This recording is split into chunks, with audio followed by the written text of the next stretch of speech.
जय हिंद।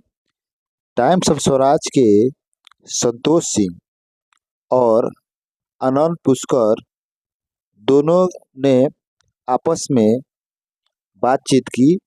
जो आनंद पुष्कर जी नए अपर मुख्य सचिव से मिलने गए थे और उन मिलने के उपरांत उन दोनों के मिलन के दौरान उन दोनों के बीच में क्या बातचीत हुई, इसका जिक्र हम इस वीडियो में जानेंगे कि दोनों के बीच में आनंद पुष्कर जी और अपर मुख्य सचिव के बीच में आपस में क्या बातचीत हुई।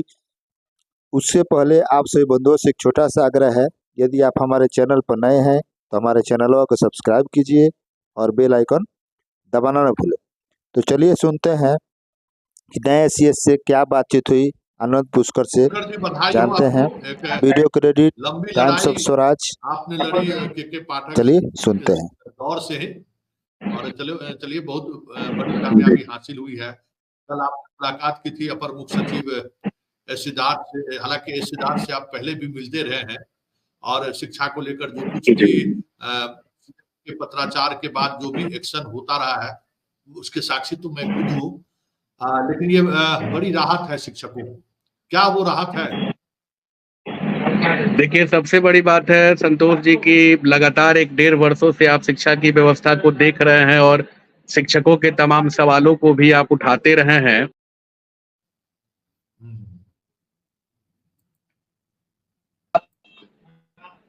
आपने देखा होगा को लेके बिहार विधान परिषद हो या बिहार विधानसभा हो या शिक्षकों को लंबित मांगे रही हैं, सड़कों से लेके सदनों तक विद्यालय के समय की आवाज उठते भी रहे हैं। कल हमारी बात जब नए एसीएस महोदय जो आए हैं सिद्धार्थ जी, उनसे पूर्व से लगातार मैं मुख्यमंत्री जी के यहाँ जाते रहा हूँ और मुख्यमंत्री जी के वो प्रधान सचिव भी रहे हैं, तो वहां से भी उनसे एक व्यक्तिगत है।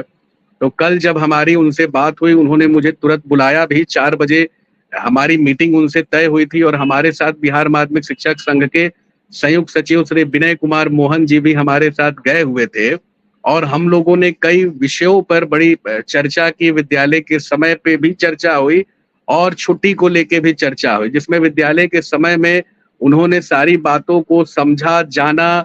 पूर्व में विद्यालय कितने बजे संचालित हुए हैं, अभी की परिस्थिति में विद्यालय की क्या स्थिति है, मिशन दक्ष या विशेष कक्षाएं किस तरह से संचालित होती है। उनके कई सवाल थे, जो सवालों का जवाब हम लोगों ने दिया। उन्होंने फिर पूछा कि आखिर यह विशेष कक्षा और मिशन दक्ष भी कैसे आयोजित की जाएगी। इस पे हम लोगों ने बताया कि उस टाइम बॉन्ड के हिसाब से आप इसको कर सकते हैं। मैंने उनको एक राष्ट्रीय शिक्षा नीति की एक प्रोविजन को भी उनको मैंने दिखाया, जिसमें यह था कि 45 घंटी का आयोजन किया जाना चाहिए, जिसको शिक्षा विभाग बार-बार 45 घंटे की चर्चा करते रहा है। तो इस पे भी उनकी सकारात्मक दृष्टि पड़ी। फिर शिक्षा विभाग के पूर्व के जितने भी पत्र थे, वो सारे पत्रों को भी मंगा के उन्होंने देखा, जिसमें अमरजीत सिन्हा से लेके कई लोगों का पत्र था। पत्र देखने के बाद उन्होंने सकारात्मक निर्णय भी लिया और तुरंत उसी समय शिक्षा विभाग में एकदम हलचल शुरू हो गई। उन्होंने निर्देश भी दिया कि 6:30 बजे से 11:30 बजे तक, लेकिन टाइम में थोड़ा वो 12:10 तक वो किया गया है। कक्षा 8 में विशेष कक्षा और मिशन दक्ष को इंक्लूड करते हुए किया गया है। तो एक लोगों के लिए, एक शिक्षकों के लिए, छात्र छात्राओं के लिए एक बड़ी उपलब्धि हासिल हुई है, क्योंकि उन लोगों को सबसे ज्यादा परेशानी होती थी इस परिस्थिति में विद्यालय जाने में, आने में, और काफी लंबे समय तक 1:30 बजे के बाद उनका वीसी होता था।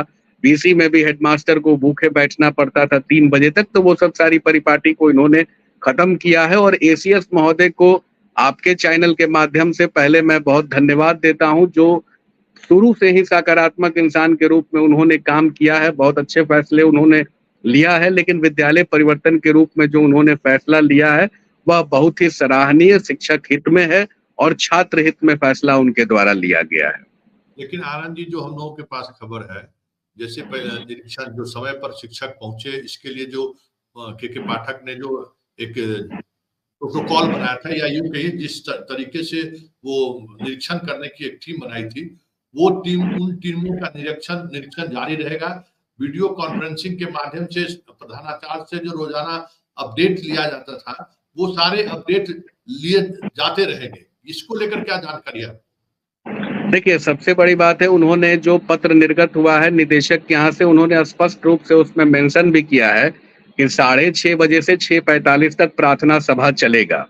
और अपने पत्र में उन्होंने लिखा है कि प्रधानाध्यापक या शिक्षक शिक्षिकाएं जो हैं वो विद्यालय शुरू होने के 10 मिनट पहले विद्यालय में वो चले आएंगे। स्पष्ट रूप से उनके आदेश में यह बात मेंशन किया हुआ है।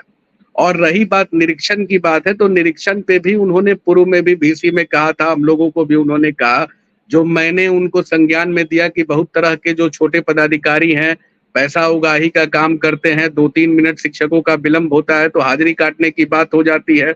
तो उन्होंने अपने आदेश में भी कहा है कि शिक्षक के पहुंचने के आधे घंटे के बाद वो विद्यालय में जाएंगे निरीक्षण करने के लिए।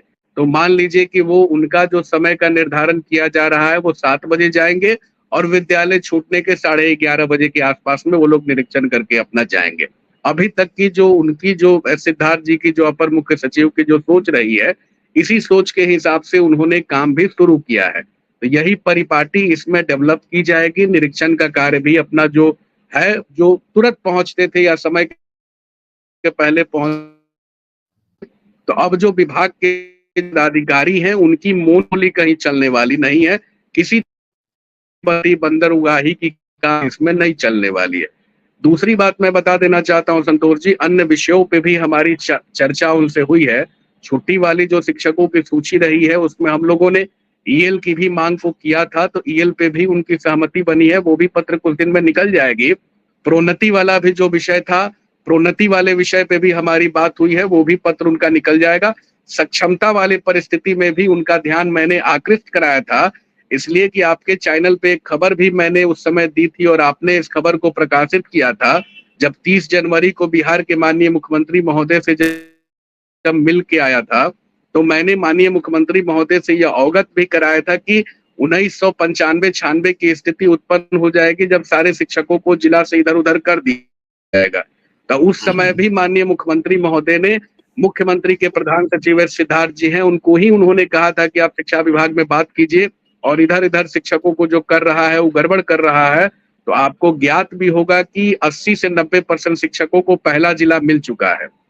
मैंने बस यह बात उनके संज्ञान में लाया कि आपके ही कहने पे उनको पहला जिला मिला है, तो जब यह पोस्टिंग की बात हो रही है तो पोस्टिंग में भी ध्यान दिया जाए कि शिक्षकों को ऐच्छिक चॉइस विद्यालय ले लिया जाए। अगर जो शिक्षक जहां रहना चाहते हैं वहां उनको रहने दीजिए, जो शिक्षक अगर जाना चाहते हैं, अगर उनका जिला बदल गया है, पहले जिला के चॉइस में उनका आ गया है, उनसे कम से कम 2-3 विद्यालय का विकल्प ले लीजिए।